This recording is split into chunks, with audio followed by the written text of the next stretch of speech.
Hello, everybody, and welcome to the Blue Monday podcast. Now, in our fifth season, looking into the exciting happenings of Ipswich Town Football Club. My name is Benjamin Bloom, and you are tuned in to the flagship show available each and every week on video or audio. So, for a sometimes irreverent but always informative hour or more of football conversation, make your Monday a Blue Monday. I realised halfway through that was a bit like Chris Morris, wasn't it? Welcome back and shut up. This is the news. Exactly. Yeah. Ladies and gentlemen, the great Richard Woodward. How are you doing, Rich? Are you still man flued? We actually had a late fitness test this morning. We did. I just about passed it. I've keeping from you all kinds of secrets. Like I've got tissue over here. I've got tea, water. I'm still on my 600% of my recommended daily allowance of vitamin C from yesterday. So after the pod, I'm boshing some Barocca. I'm jacked up on Nurofen. I'm gangster. You're going to be like an ADHD kid on Sunny Delight. I'm yes. above my body, looking down on us recording. And it's going to be good. It's going to go one way or the other, Ben. Yeah, winter or autumn just hit me like a thud over the weekend. I don't know if it was the same for you. It just went cold. And now it's bloody 20 degrees, 25 degrees tomorrow. That's just mental. But my immune system from working in education now this past few years. Oh, you've probably had everything, haven't you? I'm second only to like people who work in the hospitals now. I think. Yeah. I think I'm powered up now. Other people who may not want to be second to anybody, Richard, in the worst seg, no, it could get worse than that, couldn't it, of the podcast, are Paul Lambert and Caden Jackson, who have been nominated for monthly awards. Obviously, Jackson for Player of the Month, following on James Norwood winning the fans voted one, and Lambert for Manager of the Month. Will one, either, neither, or both of them win these awards, Richard? It's a tough one, isn't it? I'm not sure they will. You've got to pick them because of the month we've had. But Dave was talking to us about this earlier. You can't look beyond Madison for the player, surely. And I think probably what people will be expecting us to say is why Norwood, or why Jackson rather than Norwood. And I think all of us are kind of sort of bought into the Norwood brand and the social media and stuff like that. But he's not put in really good performances. The stats say he's put in a good month. He's got 5 goals. But I think Jackson's all-round game has been better. But I'd have had Downs. If you're going to pick an Ipswich player, you pick Flynn Downs for me. So I wouldn't be surprised if Madison wins the player. And Lambert's got a good shout. But again, I'd say that Wickham and Coventry are the sort of standout months, haven't they? So I'll give it to the Coventry boss, who I can't. Mark Mark Robbins. See the drugs they're kicking. I'm gonna blame every brain fart on pharmaceutical stuff. So I'd give it to him. I think Downs is going to be one of these players where which metric is going to. Do you know what I mean? We can all see by the eye test how well he's playing, but there'll be no specific metric to say how dominant he's been. Whereas with Jackson, I guess goals, isn't it? The most simple one possible is the goals, right? Yeah, and that's largely a factor for Norwood getting the PFA one as well, though that was a bit of a popularity contest. So, I mean, great stuff. I'm not going to complain about that. I'd quite like neither of them to win it because then we don't get to find out whether this curse thing still works at League One level. Is this a thing? Because people still talk about this curse. What is it? Is it that you win the Manager of the Month and then you lose the next game, or you're rubbish for the next game? Next game, I think. I need to see stats on this, Rich. I know you do, Ben. You're looking incredulous at it already. I can't hear about a curse. Fair enough if someone says 92% of managers that win Manager of the Month then have an exponentially poorer result in the next game. I need to see the stats, Rich. Stats. You need maths, don't you? I'll see what I can do. I'll find one. I'm sure Joe Royle won it once, or Roy Keane maybe won it at the start of the one of the seasons, and then good on everyone. But I would give it to Coventry and Wickham, as I say, the stories, aren't they? I suspect this curse might be like my Leeds United curse, where apparently I'm the curse of Leeds United whilst watching them with like a 60% win rate. Yeah, and you're nothing to do with the action that's actually happening on the pitch. No, you have no control over that. Literally couldn't be less important. Yeah. But exactly. There you go. It's a thing. Good on us. Another thing is the very lovable Danny and Nikki Cowley have gone to manage Huddersfield after many, many links with many, many jobs. We were unfortunate enough to come across them about 2 hours before they were national news because of the, what year was this, Rich? 16-17 FA Cup win for Lincoln over Ipswich. And if you check elsewhere on the YouTube channel, I have done a video on this.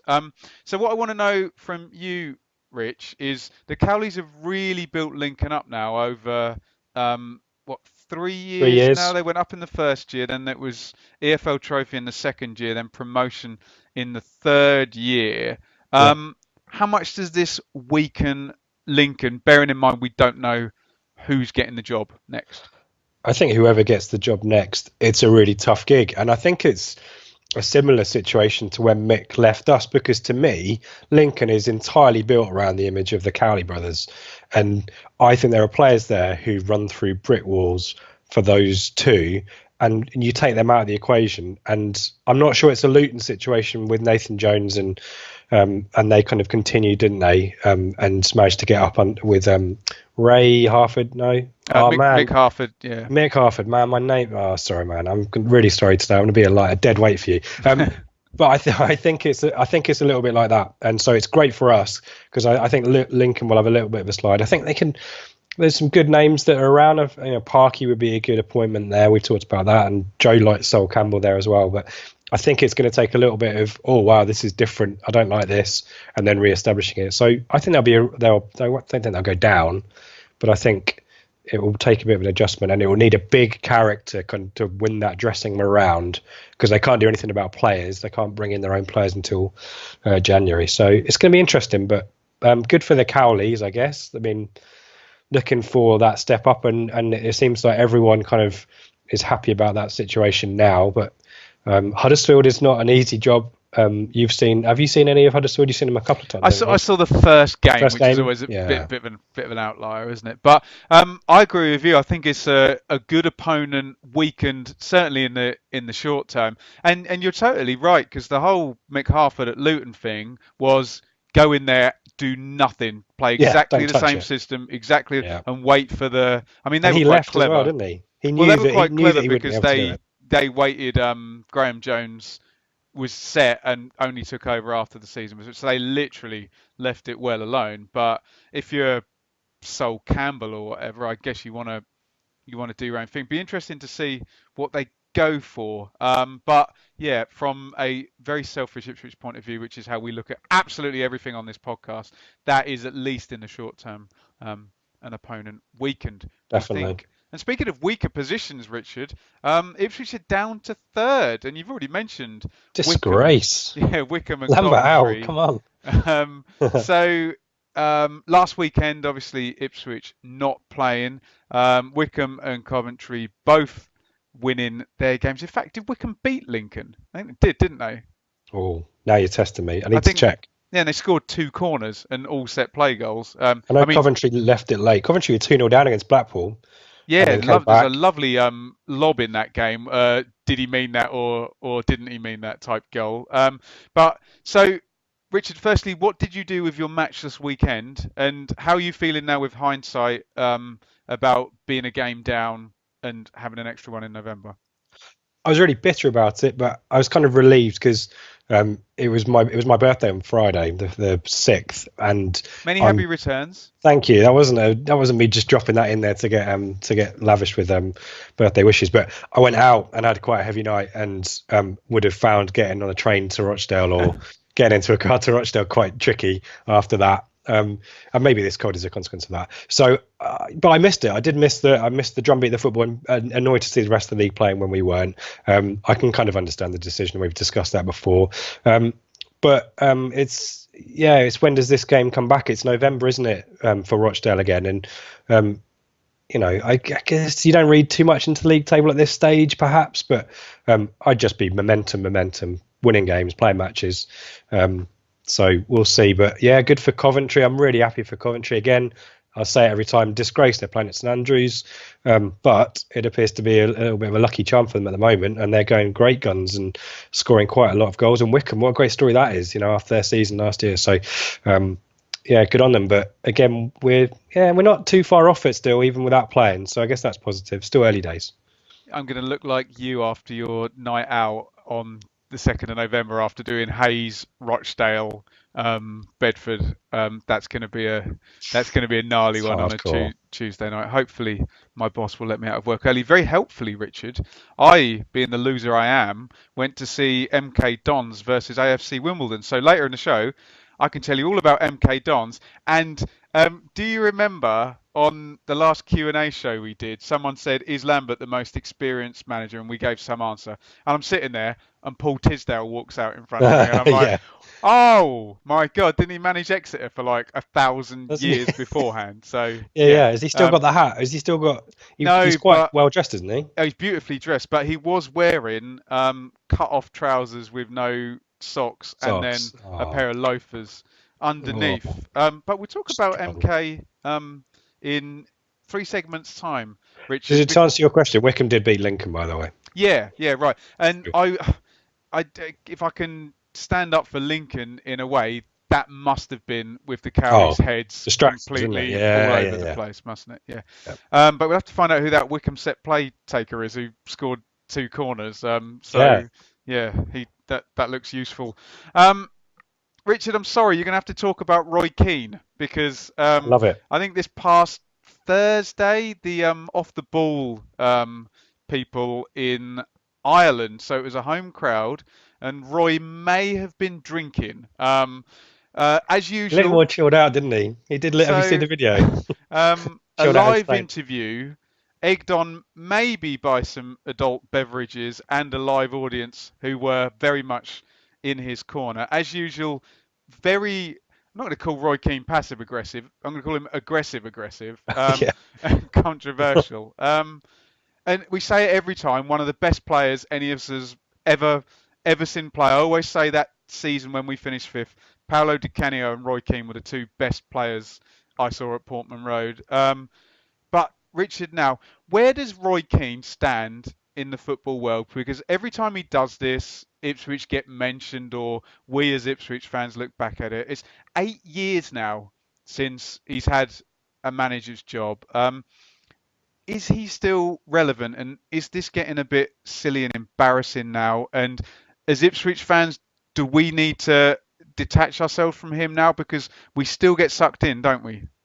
yeah. I think the narrative is now about Walters, isn't it? That coming together, coming together, man. What a cliche. The little Barney they had in the, according to Walters anyway, and he stood up to him and about him wanting to leave to go to Stoke. It's a Slagging bit you lot panto, off. isn't it? Yeah. Don't get involved. Don't get involved against karate. Um, yeah, it's just a little bit panto and a little bit silly now. And to be fair to Keane, he was a little bit more chilled out. He was back on England duty for ITV at half time yesterday. He was just stony faced, and it's kind of like, oh man, what have I said again? Maybe, but the papers love him, so he'll always be in the papers. I think we can draw a line under it because I think he's come out and said what most of us have kind of suspected of his time at Ipswich, that he didn't do things the right way. He tried to get in there and upset things and went too far. I didn't like managing teams who wear blue and all that silly stuff, but I think we can ignore that now, can't we? And I think it's just about stuff with Walters that appears to be just continuing. I Which don't is think very much an Ipswich issue, though, isn't it? it is. Yeah, and I see the EADT have kind of published quotes for this and stuff like that. It's just all a bit silly. Do you know what I mean? I'm just bored of hearing about it. And Walters, we're joking about the kind of Brent quotes, but it does feel like, oh yeah, and I told him, and then I stood up to him, and then yeah, it's just a little bit silly now, and I'm bored of it. And the best thing that came out of that Keane off the ball thing, I don't know if you saw that. I think I sent it around the Blue Monday group. The Matty Taylor story, Yeah, that was hilarious, about him telling him he didn't want to move by sending him a text, and he's in the car just next to him. I'm not going to come to amazing. Scotland. That's all right. So that was quite a good story, but. Yeah, Keane. I'm not sure he's going to get another management job. Do you? There's too much negative aura, I would say, about him now. There'll always be an owner with a big ego seduced just by the fame of the Yeah. The Well, that's fame probably what Evans was going for as fame of well. the bloke, isn't Brand it? and yeah. Yeah, right. Oh, don't get me wrong. At the time Evans hired him, it looked an all right pick given the work at Sunderland. But Yeah. yeah, we maybe And know. box office as well. Oh, Twice as many people turn up for the press conferences than anyone else, So yeah, he does put bums on seats. He does get people interested, but you kind of think, just don't be my manager. Do you know what I mean? I'm quite yeah. happy to watch you, just not for my club. There you go. The under 23s were out again, Rich, on Monday night, and very happily, Will Keane, Ben Falami, and Toto and Ciala all featuring. Talk to me about these three guys, maybe Toto, then Keane, then Falami in that order. How do you see the next 3 months looking for each of those guys?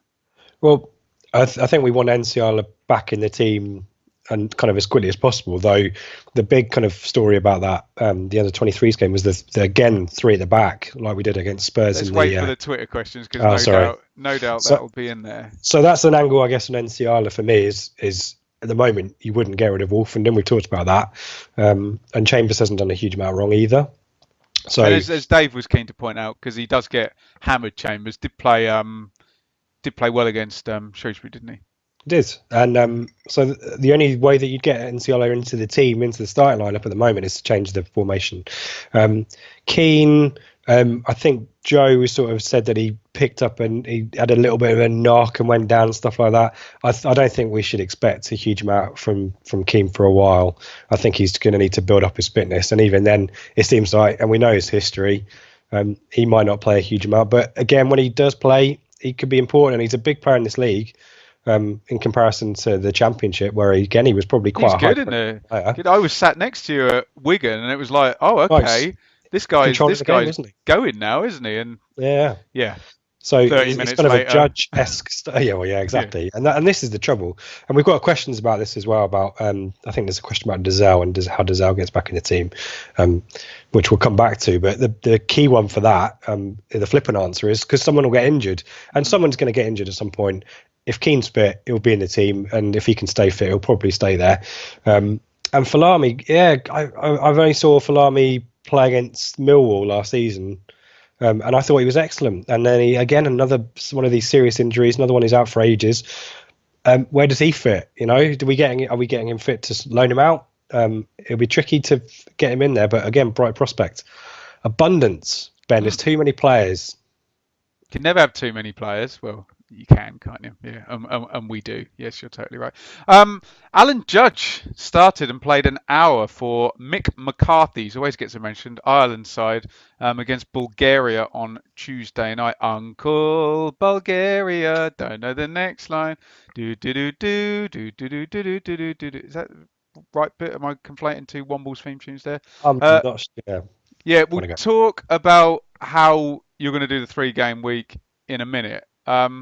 But how do you see Judge right now?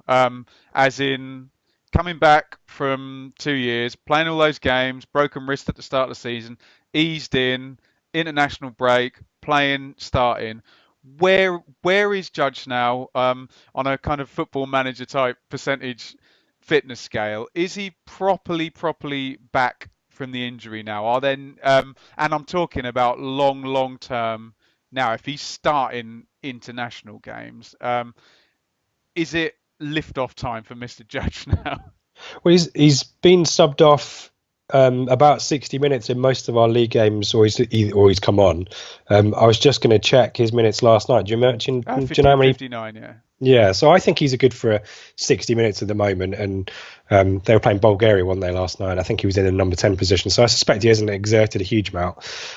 So I suspect he'll start on Saturday purely because, again, we go back to the logic of get your best players on the pitch, and I suspect he'll come off at about 60 minutes again. So I think that pattern will continue, and then we get back to the debate about how you fit him in a 4-4-2. Do you sacrifice positional discipline just to have top quality players? And against Doncaster, spoiler alert, I don't think we can maybe sacrifice that discipline. I think they're a much better team than what we faced so far. Maybe Peterborough. Yeah. So I think he'll start. I think he'll be okay, but I don't think he's 90 minutes yet. Well, you've led on quite nicely. Let's talk about Doncaster. So leave MK and Gillingham, which Gillingham sold out, didn't it? Did it? Has Yeah, MK? 2000. Yeah, today. I wonder what the thing will be like at MK because that's a Tuesday night. That is the Isn't that sold out weirdest. as well? Is it? That is the weirdest, Oh, it's a weirdest. pain, It's a isn't it? beautiful stadium, and then there's like 8,000 people. It's so strange. But isn't So it? so Haven't they strange. still got the walls exposed? So there's the top tier, isn't there? And then there's the walls around the There's outside of seats it. and everything all They there filled in the now, gaps and in it. yeah, Oh, it's less. It's less. I mean, to be quite honest, the stand I sat in, obviously, I can't see up there, so the hard camera side. But yeah, just a strange experience. But I'm gonna go. I've got a ticket for MK versus Liverpool in the Carabao Cup. So I'll tell you what it's like with a crowd in it. That could be interesting. Anyway, we'll talk about MK in a bit. So Doncaster are unbeaten. However, they've played 4 games out of 5 at home due to away games against Bolton and Bury being cancelled. That said, as Dave would go, however, 3 wins in a row, Rich, at home to Fleetwood, Lincoln, and Rotherham, yeah, who, to quote Mr. Mick, are no mugs, all 3 of them. Both in the top 6, Fleetwood and Lincoln, and Rotherham are, well, yeah, we, yeah. we know Rotherham are ex-championship and horrible. Well-practiced team, used to winning games in this league. How hard is this one going to be? You've got a reference point of Burton away and Sunderland at home and Peterborough away. Could be a tricky one. I'm more worried about this one than I was about Peterborough. Purely, actually, I wonder if part of it is because of the gap, losing the Saturday fixture, and maybe that momentum drifting or us forgetting that we were top of the league. And yeah, I'm thinking it's going to be a difficult game. Darren Moore there now, and it's quite a settled 4-2-3-1 they play as well. They've got there's quite a couple of young Premier League loanees in there, but Coppinger's decent. It's just settled, Ben, isn't Coppinger, it? I used to sign on Football Manager, not joking, in like 2001. Do you Yeah, know what I mean? he's He been has around a bit. been Yeah, around for forever. So yeah, but looking at this team, you're right about the system. 5 of the 11 have played every minute, including 4 of the back line. So Lawler, the keeper, Halliday, the right back, Anderson, and Reece James. Don't worry, not that one. The left back have all although I played think he every has played minute. for Wigan though, but not not that one. Yeah, God, yeah, we're definitely going to lose if it's that one. But Where is he, by the way? Why he's is he injured. not? Is Injured. Reece the Chelsea one? Yeah. He's injured still. Okay. Yeah. Cameron John, the other centre back. Benjamin Whiteman and Ben Sheaf. Although there's another centre midfielder who I expect to play, whose name I've forgotten, who's already scored a couple of goals. Excuse me. And as you mentioned, the 3 off the front, we saw John Taylor playing wide in a 4-4-2 for Rotherham. Coppinger has played for 15 seasons apparently, and Alfie May and Keziah Sterling, no relation, don't worry, on loan from Spurs up top. You already mentioned Darren Moore. They finished in the playoffs last year under Grant McCann, who's gone off to manage Hull. John Marquis also off to Pompey. The narrative with Darren Moore last year was basically that he wasn't very good and that he should have been a lot better given he had Gale, Barnes and Rodriguez, all of which now play in the Premier League. Did Dwight Gale go anywhere? Or is he He's still back at Newcastle, still isn't he? back at... Yeah, Or did they so make that permanent? I don't Or- know. He's certainly not at West Brom anymore. And if we all remember, a very disorganised looking West Brom drawing against us when John Nolan scored the John Walker-esque Oh, header. If Darren Moore couldn't get West Brom up with those 3 forwards, why will he be better leagued out? I'm being a bit facetious, but um, is he going to now be good at this level, or what's your thoughts?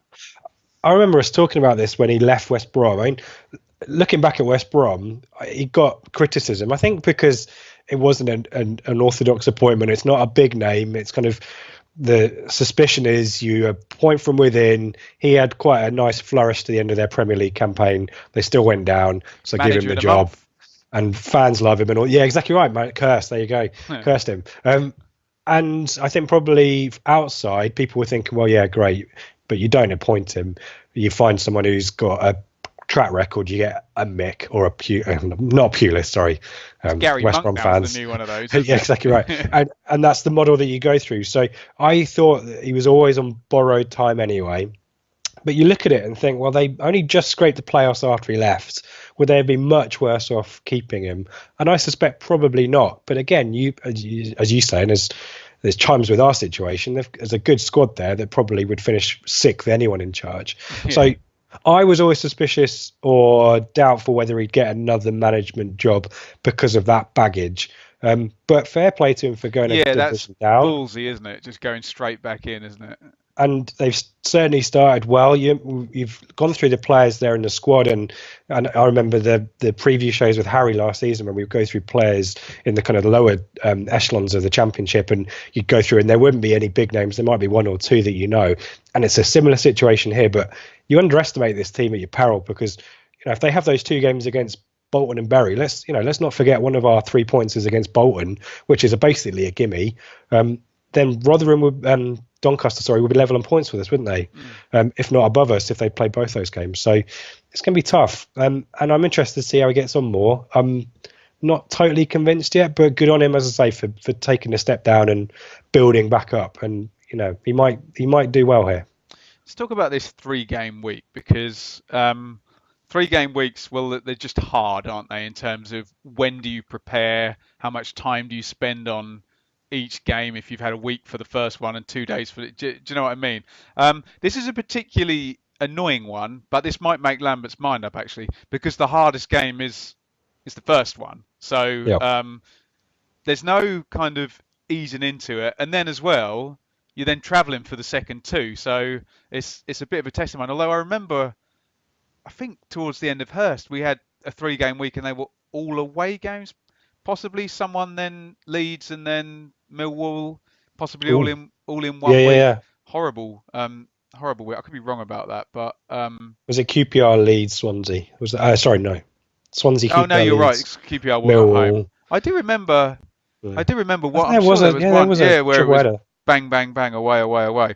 How do you see Lambert doing this? Does he just go with what he's been doing against Donny and then figure out the next 2 based on what happens there? Or do you think some players already know what they're going to be doing in all 3 games, obviously injuries permitting, or do you think it is, no, just play the hard game and then see what you're going to do with the next 2?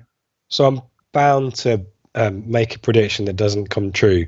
But I suspect it will be the same formation for the 3 matches with rotation. So I wouldn't expect Chambers and Scouse, Norwood possibly to play all of those 3 matches. I'd expect some rotation there. Maybe if you take Norwood out of the team, maybe you do have to change it perhaps and go to a 4-3-3. I don't know. But I just see a bit of subtle rotation because you look at the likes of Downs and Wolfen, and they should be able to get through those 3 games. They're fit, and maybe you sub them off after 75, 80 minutes or whatever and rotate them back in. It's an opportunity for Nsiala maybe to come back in as well, which is positive, but I just keep it the same. I don't think you can afford to change it too much. And the idea of shifting to a 3-5-2 or something more unorthodox like that, I know it's been hinted at, just seems a bit of a gamble to me. And what we don't want to do, again, is lose that momentum. And you'd go too crazy or change it too much at MK Dons. It's difficult to then get it back for Gillingham, even though Gillingham is probably the weakest of the 3 opponents that we've got to play. So I'm all for consistency, Ben, but Lambert has proven that he might change it up and I'll look like a fool, which it wouldn't be the first time. Yeah, it's going to be completely unchanged, isn't it, for the first one? I think I know we're going to get questions about the 3 at the back. I think he's going to play 4-4-2 until he loses. I think so too. Yeah, and why would you change it? Do you know what I mean? So it's tricky, isn't it? And we tried the 4-3-3 at Wimbledon, and that didn't work. And Donny's going to be it'll be 4-4-2 against Donny. I'm pretty certain of that. Yeah, and the same team, maybe. Surely.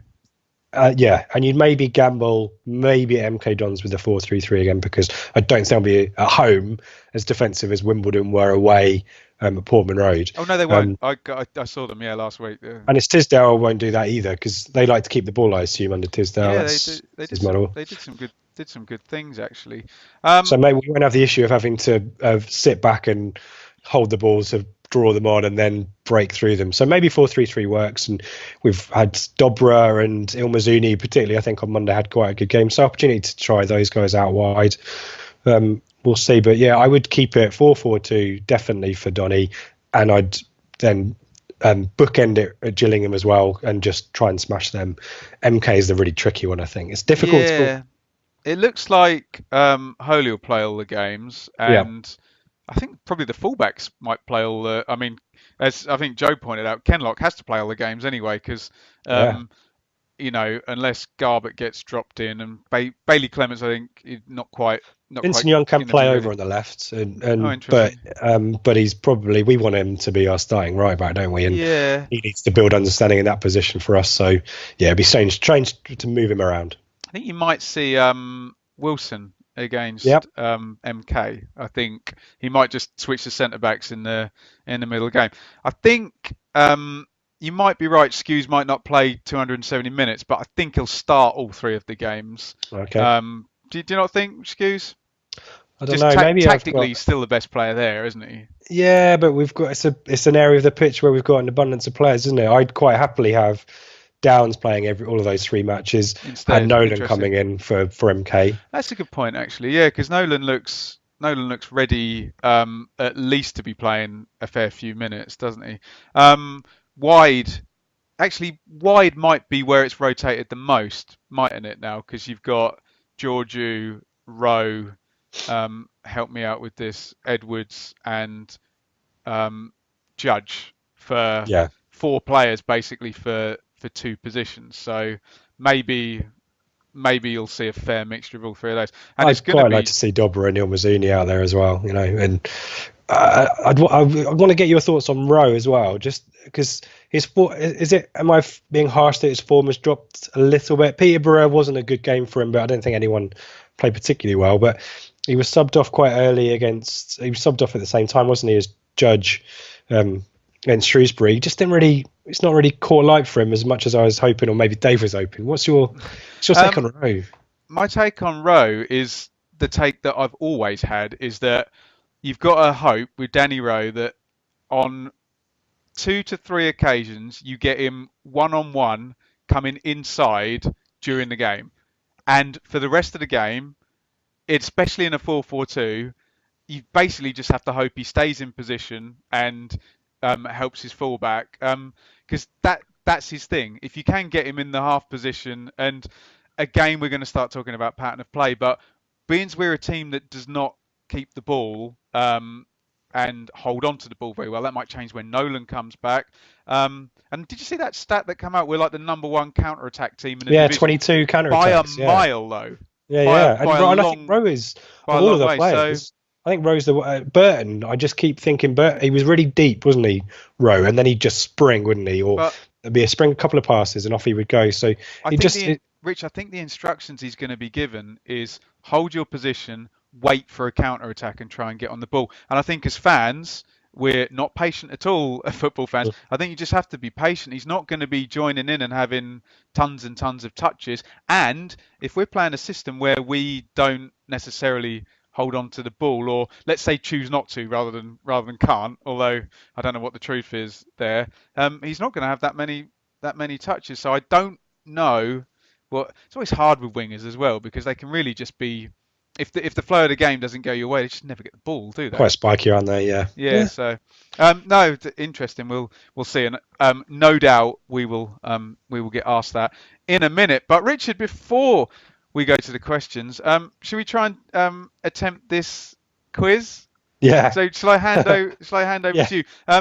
The quiz has been conspicuous in his absence, but we had some suggestions, and I don't know what's about to happen, but Richard has come up with something. So this is really lo-fi version of this, and I'm trying to remember the guy is it Rick Stew on Twitter? I think it was the guy who suggested it, or Phil Bohr. Those two guys maybe, I think, gave us some ideas. So this is play your stats right. So I'm trying to let's see if I can get the theme music. Let's go. No, there we go. Gotta love the theme music. And I'd love to do a Brucey impression, but I'm ill. That's my excuse. But this is I've found it. I'm gonna keep this going in the background. This long and lonely life. What song is that? Young Hearts. Sounds like it's going to No, go this for it that. sounds like that. This is Yeah, the theme doesn't tune it? to play your cards right. This is Oh, there you go. Pause for that. lovely. So I have found the easiest one that I could possibly do for you, Ben, which is appearances made by the majority of the players who started the playoff final from the 99-2000 season. Total league So league total appearances in their time at Ipswich, and I want higher or lower when I give let's you the do it. next player. So we'll Okay. start with Richard Wright with his 299 Oh, that's lots. league appearances. That's very helpful. In 3 spells at Ipswich. Surely it's going to be lower. Turning around John McGreal. Lower. Lower than a 299? It is 120 for John McGreal. This is when it gets a little bit tricky. So I've left some out. I'll skip through some of the players. I'm about to crash and burn anyway, aren't I? I'm turning around a Mark Venus shaped card. I would have thought higher or lower than a John McGreal. Although John McGreal did then hang around, didn't he? Sorry, this is John McGreal 120. Mark Venus. He was there a while. 96. Higher. Higher than a John McGreal, you're saying? It's higher than a John McGreal. Thank God for that. 24 appearances, 144. I'm also turning around goal scorer in the 99-2000 playoff. Tony Mowbray, higher or lower than 144 for Mark Venus. Tony Mowbray. Oh, God. Because he only played a few seasons before he was... when did he come? Like 95, 96? Similar time to Venus, wasn't it? Yeah, and then he went out, became a coach, and I'm going to say he played less games than Mark Venus. Lower than 144, you're correct. Yeah. 125 for Mogger. Excellent. The next name I've got for you is James Clapham. Oh, he was a machine. Than 125. Higher than 125, correct. 187. Wow. For Jamie Clapham. This is where it gets very easy, and then it ends more trickily. Matt Holland. I'm turning around a Matt Holland. Million. Higher than everybody. 259 appearances in the league for Matt Holland. In a row. According to my stats. Without bookings. The next card that I'm turning around for you is James Magilton. Oh my God! Higher or lower than 259? Don't forget that Matt Holland left. The end of the last season of Championship after relegation. Statman will kill me if I get this wrong. Higher. It's lower. Oh. Matt Holland. All of those consecutive appearances helped him out there. 243 for Magilton, so not too far away. I've got 2 bonus cards for you. The next one's a Fabian Vilnius shaped card. Oh, God, higher or lower than 243. Well, didn't he? Higher by not much, 255. Wow. And I'll end with Bam Bam, another scorer. Is this going to be deceptively high as well? Because 255 was for Vilnius. Higher or lower for Richard Naylor. Oh, Noah! On the basis that for a lot of the start of his career he was a sub, I'll say lower.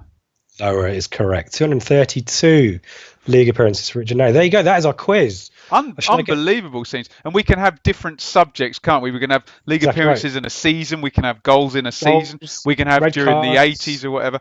Number of clubs. Can we get Statman to just make some spreadsheets with lots of nice... Although, make sure he never plays this game because he's just going to... I think he needs to host it, doesn't he? He needs to. That was the caveat for coming up with the quiz, was that it was really easy for us to do. Yeah. That was just Wikipedia and Soccer Base. So, there you go. At Blue Monday, let us know. At Blue Monday ITFC, let us know what you think of that quiz. I thought I did all right. I think you did as well, but easy topic matter though, wasn't it? Yeah. And obviously 20th anniversary. Are you ready for some questions, Richard? Yeah, let's do it. Our mutual friend Gab from Football Lab. Get the feeling ITFC fans would like to be seeing more convincing performances before getting too optimistic about promotion chances. Taking results out of the equation, what are you looking for the next 3 games? Oh, did you say taking results out of the equation? Yeah. Oh, I mean, the trouble is for the next week, I think it is all about the results. I would take really crappy performances as long as we won 2 out of the 3 games and maybe drew the other one. And the truth is, Rich, in 2 weeks, we're not going to be keeping the ball 40% better than we were 2 weeks ago, are we? It's not. Yeah, I don't think going to change overnight, is it? Not in a 3-game week. So I know where Gab's coming up with this question. I think probably we just need to write this week off and just concentrate on the results. And after that, I think more of a settled squad would be in terms of the the formation that we're like to play for the rest of the season. I think we're all, well, you and I certainly are not convinced that the 4-4-2 is there forever. Maybe it will be, but these left-sided positions, we've got Garbutt coming back. We mentioned him. Is Judge going to stay there? Guion Edwards there? Georgiou? There's just a little bit too much breadth of squad there for me to. I don't know. I'm really confused, Ben. I don't know about you. I'm really confused because there's so many players. Our squad is so big, but it's really good. So you could take out and rotate constantly for the 44 games and it not matter. But on the face of it, as football supporters, we know that consistency is good. Consistency is selection even better. And that's how you build momentum. But maybe we just need to forget everything we know. Just win this season. Just win. Yeah, exactly. Just right. Win. Just looking at the points, I know Gab said take the results out of it. We're still in a wonderful position whereby even if we scored 4 points in this next week, win 1, draw 1, lose 1, we'll still be at 2 points per game after 9 games. So, and you made a point about players getting injured. Players will get injured and we will lose games. So, and you know my view on this, at any point during a season, especially after last season, if you have 2 points per game, you're doing fine by me. But the problem is now when you're winning, people see a 3-game week and they want 7 points or 9 points when really 6 is still very good. You know, you can lose a game in this week and you're still going to be on 20 points off 9 games, which is, frankly, if you told anybody, you know, coming up to 10 games that you'll definitely have 20 points, surely we would have been like, of all the scenarios, this is pretty good, right? Yes. Yeah. The numbers tell the story. And September is still really early. We talked about it already, the lack of patience. I think maybe the time to start expecting us to dominate teams is October, November. Let's build the momentum now by winning games and then evolve. So, yeah, that would be my point. Nick Clifton says, an update for your news section. Sorry, we're in the question section now, aren't we? Sandpaper and paintbrushes have been seen in use on Portman Road today. Now, I know our friend Cobbold Massive often has an update when he drives his motorcycle past the hideous looking door on the back of the Cobbold stand. The Cobbold stands. Yeah. But this is important, isn't it? That the whole club is starting to feel like it's in a better state, right? Yeah, and it's standards as well. If you are happy to drive into, you know, a salesman doesn't go in on a bicycle, he gets a better car. Perceptions. It's about standards, Ben, isn't it, though? If we're happy to play our games in a downtrodden, crappy old stadium, when all it takes is a bit of sandpaper and paint to make it look half decent, then what does that say about us as a club? So, yeah, I'm always on board for tighten up stuff as long as it's not at the detriment of something else. I love Ramsey's kitchen nightmares, and he would just go up to chefs and go standards and just yell it in their face as soon as. Why is there chicken in the cupboard? That is disgusting. What is that? I've eaten that. That's disgusting. He doesn't. Yeah, there's more F's in there as well. Yeah, we want our ad revenue or fake us, though, don't we? So, Jason says, question for tomorrow. Which position in the current, it must be a trick question, in the current Ipswich team would Paul Lambert play himself? Well, he'd play holding midfielder and be sold within about 3 months because he'd be way too good, wouldn't he? He'd be, exactly right. Him and Downs and Scoose, that would be he wouldn't get through that. This is professional journalist and our friend Andy Warren, who should know better. Professional. Yeah. Will there ever be a boy who can swim faster than a shark? Well, there was a bit of a Twitter continuance on that, and Stat made a suggestion which I think I quickly dismissed. Who knows with modern science, Ben? We know I could live to be 200. You just don't know. So, well, the jury's out, Andy. Thank you for the question. Though. Are we still in the championship? I don't answer that. Do we still exist? Dave Gort. Who was the front man of Depeche Mode called? Oh man, is it don't Dave do that. Gort? It's something like that, isn't it? Anyway, Dave, sorry, I don't know which band you're singing. I made a mistake the other week. Someone asked about Dio, and I said, wasn't he in Van Halen? And he was in Rainbow. That was it. And he was in the Tenacious D movie. I was happy with that stat. That's fine. Okay. That's my trivia. That's my level. My 75-year-old dad, who didn't renew his season ticket under Paul Jewell all those years ago, went to the Shrewsbury game. He said he hadn't enjoyed a match, the performance, and the atmosphere of Portman Road in many a year. Small steps, maybe, but this is the sort of thing we were wishing for, isn't it? Yeah, quite agree, Dave. I think there's a weird angle because my old man doesn't go as much as he used to. Well, we sit together. He's actually going on Saturday, um, and he just got a bit tired about all of the kind of particularly Marcus Evans ownership. I remember my uncle when I was growing up, my great uncle, sorry, who I think installed the flag pulley system on top of the cobbles stand. I'm going to put that out there, and someone will tell me that I'm quite incorrect about that. My great uncle Tony, and he fell out of love with football as well. So I think maybe there's a thing about it. It's not like it used to be that most people have when they get into adulthood. And most of us will say the best era of the Premier League was the 90s, but that was the era we grew up in. So I don't think it's ever the same. But for us, I have a theory on that, Richard, that everybody's favourite era of anything is when they're between the ages of like 15 and 18 or something, isn't it? yeah, Everybody, music, TV, everybody just goes back to when they're best era, discovering stuff, aren't 90s, they? Britpop, brilliant. So I think maybe there's a bit of that, but if he's coming back and enjoying watching it, that's great. And we've talked about Lambert's PR campaign, the guys from Blue Action, all of that contributes. The fact we're winning contributes. The biggest thing for me, to the point about adults kind of falling out of love or being sentimental about the old days, is getting the kids in and the next generation, because that was the big issue a few years ago that even Clegg talked about, is how do you get people coming back, and Ian Milne talked about that as well. So if that's bringing younger supporters in, this kind of new renaissance, then that's all good as well. And you're totally right. There are fans who aren't like us, who question every metric of every game, just want to win. That's Yeah, all they care about. If they go and Ipswich win, they're happy. If they go and Ipswich don't win, they're not happy. And it's that simple for, for the equation for a number of the fan base. You got two words to answer this. Glory Days artwork. Who's your favourite Ipswich Town player of all time? Should we both say it after three? yeah, You got say on. yours and I'll say mine. 1, 2, 3.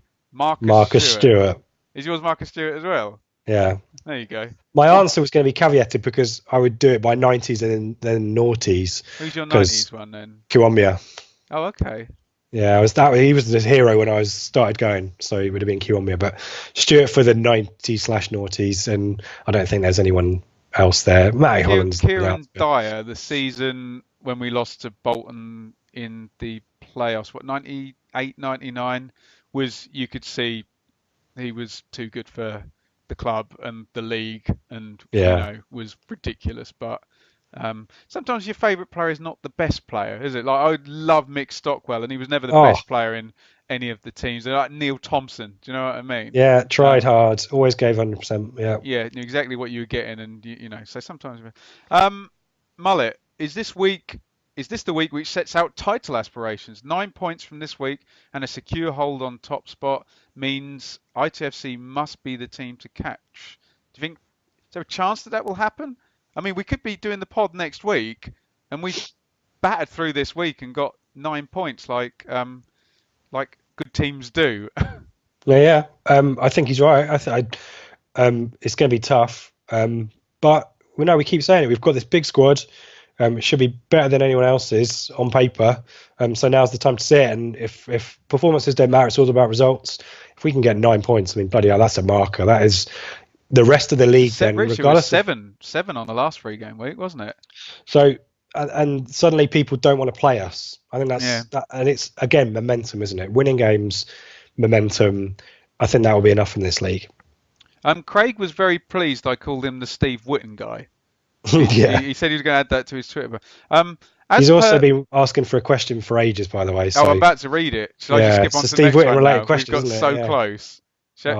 Let's do it. This is Craig on Twitter. As per 91-92 promotion, who will be our Steve Whitten this season? I.e., who will be the one talismanic player forever associated with the success of the team? Well, there's only one talisman at the moment, isn't there? Or Downs? No, Norwood. In terms of not necessarily the best player, but I think the talisman type thing. The inference of the question, I think, is because when you think of the 91-92 season, and after that, probably Craig would say Steve Whitten was the best player in that squad, but it's not a name that most supporters of that era would call out. It might be in the top 5 or whatever. So to me, the question is, who is amongst the squad who has the chance to contribute when it matters most, get an assist against Liverpool or score a penalty against Newcastle or something like that. And Danny Rowe maybe is that player, I think. Maybe the unsung hero. Dave is like Craig is to Steve Whitten what Dave is to Danny Rowe, if that makes any sense. I hate to compliment Dave in any way, but he's normally got a pretty good eye for his stuff, a doesn't player. he? Yeah. So I hope he's right about Rowe. Benjamin, how do you pronounce his name? You can remember this. Ario, good. With Toto and Ciala making a recover from his injury, where does he fit into the team? Could we see Paul switching to a potential back three? Can I take that one, Rich? I think Lambert's got a nice get out with this because he's got people ahead of him, and I think Toto just comes in on the bench certainly for at least 5 games, and it stays. I still think it stays a back four until we have a bad run, really, isn't it? So we'll see. I think what you might see as well, if he's really set, and obviously he's tried. We've seen Kenlock playing left centre back. We've seen Edwards play at wing back, haven't we? If he's set on doing this, I think you might see a naughty little tweak at 70 minutes in the odd game, mightn't you? And none of us bloody spotted it at the time when Skews moved back against Sheffield United. Or you might even see, go on, do the last Skews, go and play between the two centre halves for the last whatever minutes, and that's if we're reading this situation right. And he is gonna try. Jack has asked about the Cowleys, but he's phrased it in a bit more of a fatalistic way. Are they going to go the same way as Hurst and Jones? I asked the question on Twitter and didn't really get. I got a few suggestions and stuff like that. The question was, what do the Cowleys have that Nathan Jones doesn't appear to have at the moment with Stoke, and Paul Hurst didn't have with us?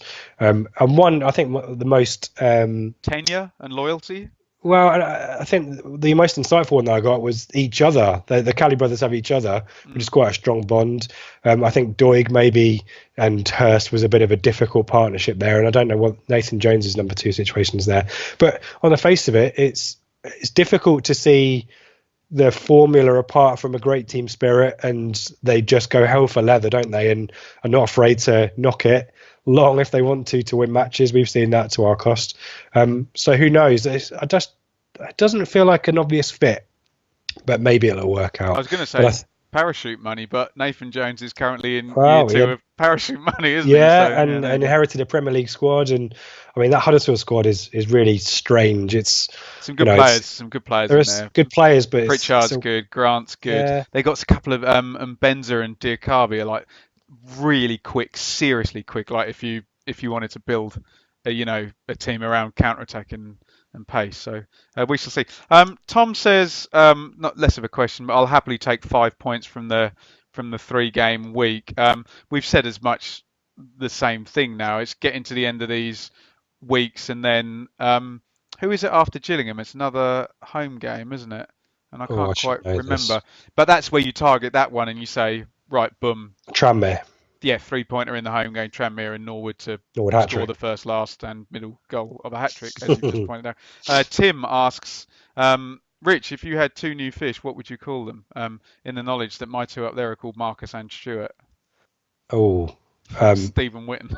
Marshall and Matthew. I don't know. Marshall and Matthew is strong, isn't it? I quite like pets to be called oldie English names that you don't see that often anymore, like Clive or Keith or Ian or Ian's our hamster is called Reginald.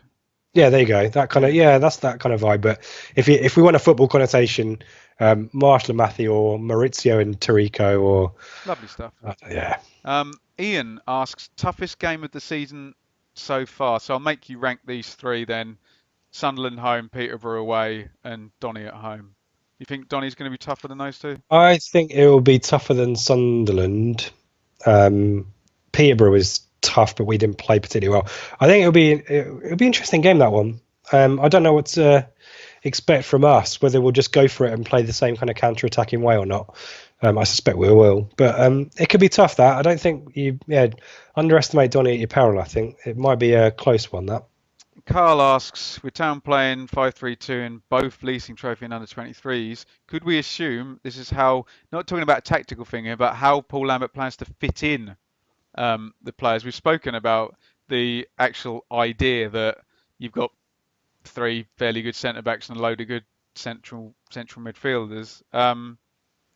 When fully fit, are we ever going to have the Mm. entire squad fully? I was thinking about the 3-5-2 as well, in that for a tricky game, you can play a low block without a number 10, can't you? And if you just add Nolan to the central midfield and play a tight three. Can I have a bit of a vent though, Rich? One thing that's been annoying me, and this came up on the last show, is I think people are getting a bit confused that if you play 3-5-2, that you have to play a totally different way than you're playing already. And I get that I get that in some ways, yeah, that you're looking at it differently as a player on the pitch. But I know we're not playing Neil Warnock football, but I've seen Neil Warnock switch between 3 and 4 and whatever, play exactly the same way. Yeah, So I don't buy this idea that all of a sudden you need a back three of Alan Hansen, um, Adam Webster, Rio Ferdinand, and whoever, that you can still play a back three and counter attack and get men forward. Do you know what I mean? yeah, and we've got the quality in the it appears with Kane Vincent-Young as well. I think that was the big issue for us when we tried to play it last season. Is the fullbacks just weren't good enough, and probably got a little bit of a nosebleed when they got off the pitch and didn't bomb on. I think the third goal against Shrewsbury, just I quite like the overlap between Vincent Young and Edwards, and that's what you miss with that. But I quite agree that we could evolve, and if we've got a player like Scouse who could just drop in and you mix it around, then it could be fluid and could work, and it might work in our favour if we're holding on to a lead and need to. I was just going to compare us to Leeds, and then I thought, don't do that. Because Calvin Phillips does exactly that when they play against two strikers. He's literally goes, but yeah, they have Bielsa. Has he got a release clause in his new 5-year contract, by the way, do you think? Yeah, apparently they've signed about another 3 today anyway. Leeds are going up. There we go. Just a quick one. It was mentioned, I think it was a point you made on the quad pod that I've come to call it. Quad pod. Which is quite good. It's impressive that. It seems on the face of it to be the formation that best gets our quality players into the team. I think the two up front appears to be working for us with Jackson and Norwood, so you wouldn't change it. We've got an abundance of midfielders. We've got and then Judge can play 10 without having to cover his fullback as well. Exactly right. And you've got 3 centre backs who you'd want to start as well. So it does fit that. Interesting. Dylan says, can Dazelle work his way back into the first team picture? That is a very good question. Yeah. Although, can I correct you, Dylan? Has he ever been in the first team picture? Well, exactly right. Well, I suppose he was at the end of last season. I'm being facetious, Dylan. It's a very good question. But he's off with England this week. And you just think, do we undervalue him maybe? I think the fact he's not been able to establish himself properly in the first team, admittedly injuries have played a part, suggests that maybe the problem is his, but maybe the problem's us. Maybe the problem is we just can't find a way to get him into the team. But Rich, if I was managing that team and we'd settled on 4-4-2 counter-attack, I'm not starting Dazelle. Yeah, exactly right. Do you know what I mean? I want these really quick Edwards and Rowe playing out wide, and I want 2 real robust central midfielders, to break up and recycle. That's if Downs can run with the ball up the pitch, fantastic. So I think this formation and this style doesn't suit him, and I don't know whether maybe we had this conversation as well, that maybe we had it about Downs, that sometimes a player just gets sold and it's a good fit because there's a continuity there behind him and you don't miss him. But I just feel like it would be a shame if we didn't get him in the team. It's like when Majorton said, if we don't make a player out of Pim Balkenstein, it will be a shame on us. It's kind of like that, but obviously Dazelle is a lot more talented. FPL Tractor says, will Downs outgrow us by January? If he does, I'm glad we've got such good ready-made replacements in Hughes, Nolan, Bishop and Dazelle. Are we a bit carried away about Downs? I know he's playing well and he's certainly worth £1.5 million to a championship team, which Evans would probably accept, wouldn't he? Which is sad, but surely they should not sell him. I think if you're a championship club, unless it's a really panicky buy for January, I think. He's played a few games in the championship, don't get me wrong, and a solid half a season at League One. Let's hope he maintains his form. But on the face of it, it doesn't seem like the kind of signing that a championship team would make unless they're prospecting and trying to pluck a cheap player who might or a appreciate parachute value. Team. You can afford to do that. Warnock or Cowley or whoever. So you just do it for that reason rather than to plug a gap. Maybe I think I'd like him to stay for the whole season. I hope he continues the form. I think he's been excellent, and maybe him not being nominated for Player of the Month is actually quite useful. Let's just keep him on the down low. But I think January, it's a bit of a strange one on the face of it. But maybe someone has to say, "Well, take a punt." Harry says, still optimistic for 100 points and 100 goals. Well, we've said it's only 44 games now, so we've got a ready-made excuse now, haven't we? Yeah, I was always a little bit glass half empty on that one anyway, but I like the ambition. I like us having a target at least. Maybe not 100 points, 100 goals, but and this was a point that I think I made in one of the preview or season preview shows that we did was I don't know what our ambition is, and we had Lambert telling the players it's promotion. Lambert telling the fans, "Oh, we've got a crap squad, or we haven't got enough quality. Don't put too much expectations on us." I think it would be good for all of us to know that what we're about, and maybe the next 3 games will tell us. Well, if we've got 2 points per game after 10 games, they've set the bar for everyone to expect. Yeah. Ben Higgins, do you agree Enciala is the best player in the squad, like the supposed FIFA ratings do? Now, I don't play FIFA, but Enciala has 69. I assume Cristiano Ronaldo has 99, does he? Or 96 or something? No, I don't agree with that. I don't know why they've got him. Enciala has probably got 3 or 4 key stats that have just driven up everything else. He's probably quite heading, strength, aggression, or headless chicken runs up the pitch. He's probably got high scores for those that might be skewed it. I don't agree that he's the best player in the squad, but he's. Where's Alan Judge? I can't say. Oh, Judge 66. Yeah. So Judge is rated the same as Thomas Holy and Will Norris. Will Norris is also 66, is he? Yeah. Weird. Well, there you go. My suggestion would be Josh Emmanuel. Don't read a huge amount into FIFA stats. Might be the suggestion, Ben. But I would say. And we don't, of course, knock any of the wonderful work that Joe does with the Football Manager stats as well. No, I'm interested to see the stats for that. Obviously, in December or whenever it is, November. ITFC Mark, we get automatic promotion.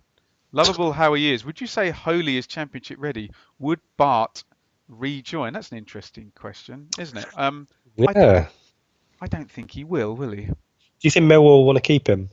Yeah, it kind of feels like it's done now, doesn't it? He's in the first team at Millwall, isn't he? And I think Millwall got quite a good upside this season. I think they've signed quite well, and they were a bit in between teams last year. What do you think? It's a tricky one, isn't it? I think it'd be a shame on Holly if we got promoted, and he played fine, and then we just go, right, now you're back on the bench. And to be honest, if you're a good shot stopper, a passable goalkeeper in the Championship, I think that's probably acceptable, and maybe he can grow. He's not too old, is he, Holly? I'm trying to think. Is he 26 something? Maybe goalies play for bloody, exactly till right. they're like late 30s, don't they? I think it's more about Bart not coming back than us wanting to swap them around. I think that it's more like the Bart will stay at Millwall. Also, if you sign a contract with a relegation clause, and you go out on loan and your club gets promoted, I assume you still get your wages kicked back up, even though you didn't play in the promotion. I don't know how that would be. Did you get a promotion bonus as well? Worded, probably. I think it's more about Bart, isn't it? And the interviews he's given has again suggested he needed to change of scenery and a different setting. And I think maybe he would, as much as he would probably come back and be professional, I think he probably just views that last season that he had as like that really just tainted my spell with Ipswich. Maybe it's time to move on. Lovely. Sorry, I'm just waving at my missus. Millie Valley Blue, which nearly says Millie Vanilli. Seems to be a pattern of excellent first half performances followed by mediocre second half. Do you agree? If so, why do you think this is happening? Yeah, I think apart from the Wimbledon game, which was a poor Opposite. first half. Can I answer that, Rich, with your answer you gave last week? Why do you think this is happening? It's because at the moment our system is based on intensity, starting fast and getting men forward to support two strikers without necessarily keeping the ball. And as these stats would intimate, counter-attacking as well. And as you get deeper into the games, noticeably the intensity has to drop because they're not robots and superhuman. And some people would say a mitigating factor is if you're defending the lead, you would naturally have less of a Yeah, ball. But I was going to go there. this is what we've been banging on the whole time. Hey, wouldn't this be a perfect solution though? Keep playing the same way in the first half, score a couple of goals, and then bring Nolan on or whatever in the second half to keep the ball. And you know, Bob's your uncle. Am I barking up the right tree there, Rich? Yeah, I think so. I think there's some. There is definitely a factor that we scored early in most of the games we played, and I think there's probably still an atmosphere of we need to hold on to this, and I don't want to let this lead slip, which definitely was Mick's philosophy. You know, every point's a prisoner or whatever. You've got a 1-0 lead, sit on it rather than go and get the second. So that still pervades some of the playing staff. And last season, when we were struggling, and we couldn't hold on to leads, again, you're kind of going to damage limitation mode, don't you? So I'm not surprised. I think there's all of the factors you talked about, and I think a little bit of psychology in there as well. Isaac says, and I think we can both answer this with one word. With a fully fit squad, could any Ipswich players get into the Norwich team? No. Arthur I've, Pickford. yeah, He I didn't was say. trying to find an answer, but I Yeah. can't agree. No, Yeah, sorry, I have to agree. I'm afraid. they're in the Premier League. Start with it. Yeah. Arthur Pickthorn. Vincent Young looks a hell of a player. Could we be fighting off interest in January? Can I add to Arthur's question and say Vincent Young looks very good, but can we all calm down? He was, he did some great things and won the penalty, but I'm a bit worried that look, if he is as good as everyone's saying, then brilliant, and I love it. And yeah, he's off. But it's only been a couple of games, and give the guy a chance to settle, and don't set him impossible standards. But no, he's going to be here past January, isn't he? Yeah, you've done it perfectly, Ben. I've got nothing to add. I think there's a weird atmosphere, isn't it? We had a few questions like when are our best players going to be sold? I think if you're in a promotion chasing team and happy where you are, even if I guess it's Evans, isn't it? That's the key factor there. But let's just enjoy it, and let's not put too much pressure on them. You see before as well, players have good starts at clubs and then peter out, and I hope it's a step up for him as well. Don't forget. Yeah, and especially if we're not going to keep the ball and recycle it around centre midfield and play through the thirds, then a fullback who can carry the ball is going to be really bloody useful. That's a novelty in our team, isn't it? Let's not maybe it's a relative thing. How crap our fullbacks have been in the last few years. How that right back spot. Oh, go on, call out Mick. None of the entire back six could keep the ball. Yeah. McGoldrick could just about control it, couldn't he? Everyone else would just get it to Murphy. Was that? I'm being a bit facetious, but we all know that the job of the fullbacks was to play the channels, and Mings could get forward. The centre backs play it safe. Centre midfielders defend. Wide midfielders cover your fullback, get forward when you can. Striker will do there, and that guy Murphy and that guy McGoldrick are good. Get them the ball. It's been years. So I'm being a bit facetious, but the broad point I'm making. Michael Smith, not that one.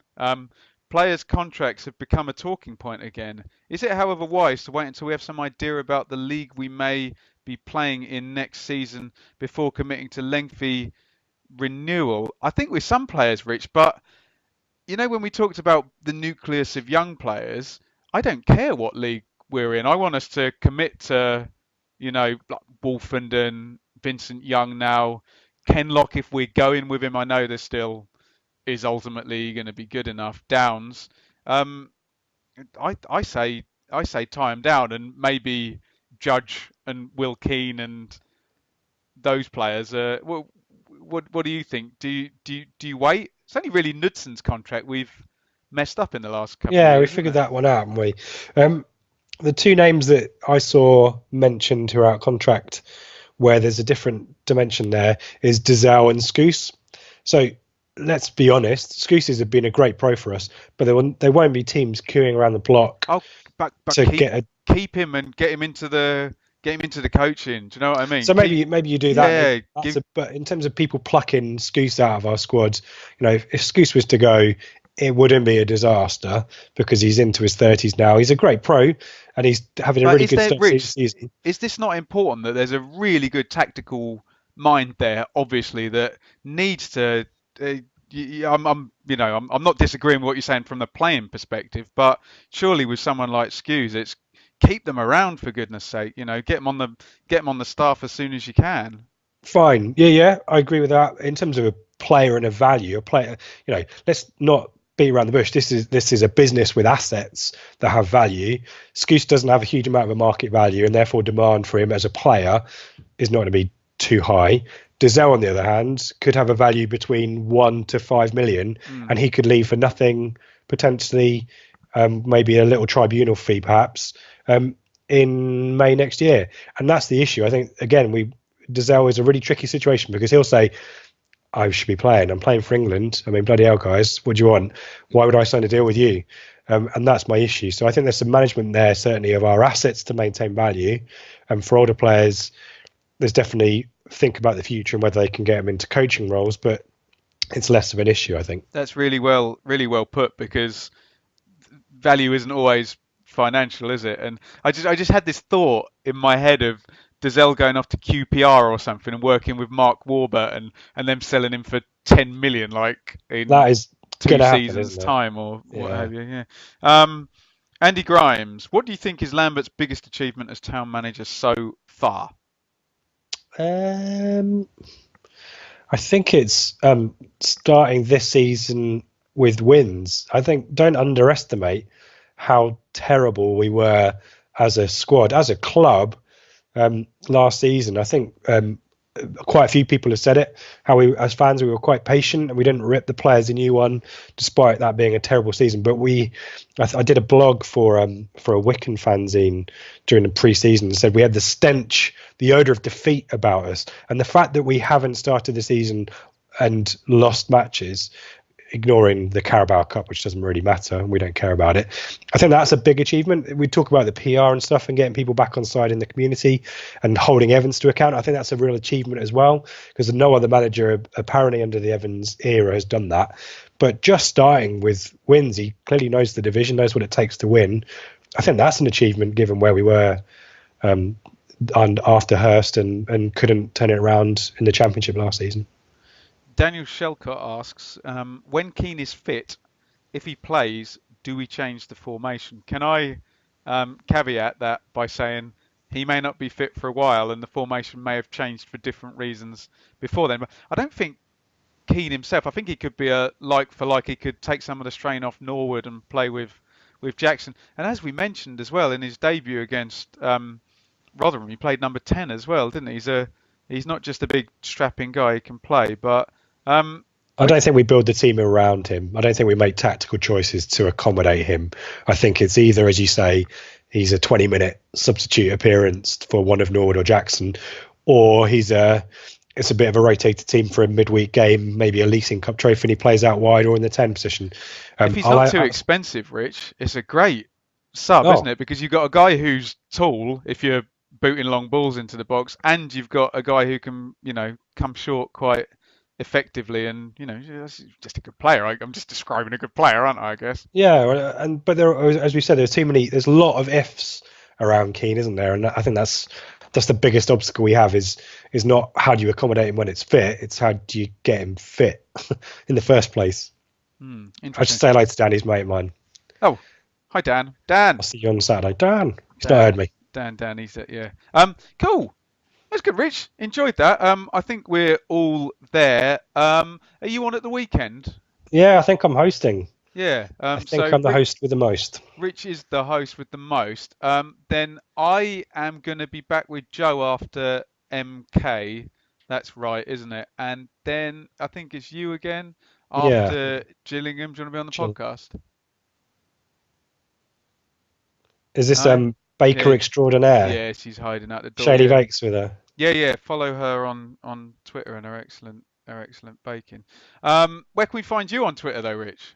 At Ipswich, as always, and yeah, well, it's me, Stat, and Dave on Sunday. So the This Week in ITF's history, guys. So last about 2 hours, and there'll be all kinds of references in there for the ITFC clan, and for Jules, our mate Jules, who's on the Naked Footy show tonight with Dave. Right now, yeah, this is We're nicking their slot. counter programming, the highest order, isn't it? You can follow me on Twitter at Benjamin Bloom, but don't bother doing that. Go and follow at Blue Monday ITFC, the fifth year of our lovely podcast. 2 shows at least every week, sometimes more, sometimes less. Richard, say goodbye. Goodbye. Bye bye, everybody.